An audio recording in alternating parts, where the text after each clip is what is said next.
ओम नमः शिवाय। यदि हमसे अनजाने में कोई पाप हो जाए तो क्या उस पाप से हमें मुक्ति का कोई उपाय है?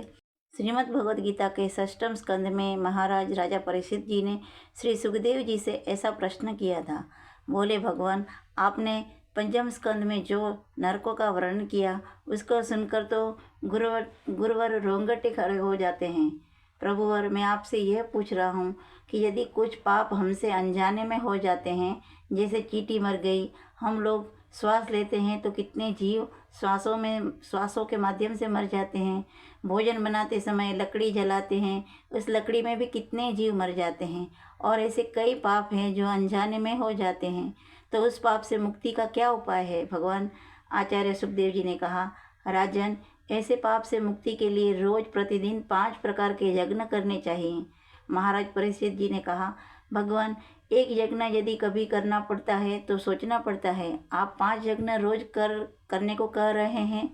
यहाँ पर आचार्य सुखदेव जी ने हम सभी मानव के कल्याण कितनी सुंदर बात बता रहे हैं। पहला यज्ञ है, जब घर में रोटी बने तो पहली रोटी गौग्रास के लिए निकाल देना चाहिए। दूसरा यज्ञ है, राजन, चींटी को 5 ग्राम आटा रोज वृक्षों की जड़ों के पास डालना चाहिए। तीसरा यज्ञ है, राजन, पक्षियों को अन्न रोज डालना चाहिए। चौथा यज्ञ है, राजन, आटे की गोली बनाकर रोज जलाशय में मछलियों को डालनी चाहिए। पांचवा यज्ञ है, राजन, भोजन बनाकर भोजन रोटी बनाकर उसके टुकड़े करके उसमें घी शक्कर मिलाकर अग्नि को भोग लगाओ। राजन, अतिथि सत्कार खूब करे। कोई भिखारी आवे तो उसे जूठा अन्न कभी भी भिक्षा में ना दे। राजन, ऐसा करने से अनजाने में किए हुए पाप से मुक्ति मिल जाती है। हमें उसका दोष नहीं लगता, उन पापों का फल हमें नहीं भोगना पड़ता।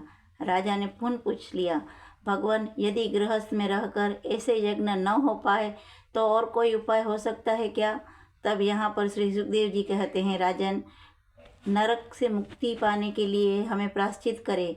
कोई व्यक्ति तपस्या के द्वारा प्रायश्चित करता है, कोई ब्रह्मचर्य पालन करके प्रायश्चित करता है, कोई व्यक्ति यम नियम आसन के द्वारा प्रायश्चित करता है।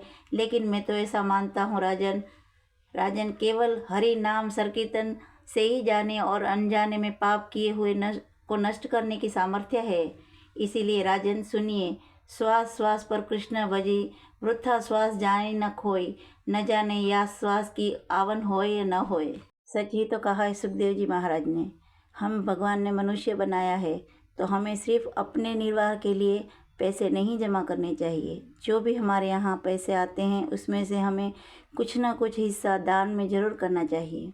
आपको हमारा ये वीडियो पसंद आया हो तो अपने परिवार और दोस्तों से शेयर ज़रूर करिए और हमारे चैनल में कमेंट ज़रूर लिखें और हमारे चैनल को सब्सक्राइब करें, लाइक करें। जय श्री कृष्ण। धन्यवाद।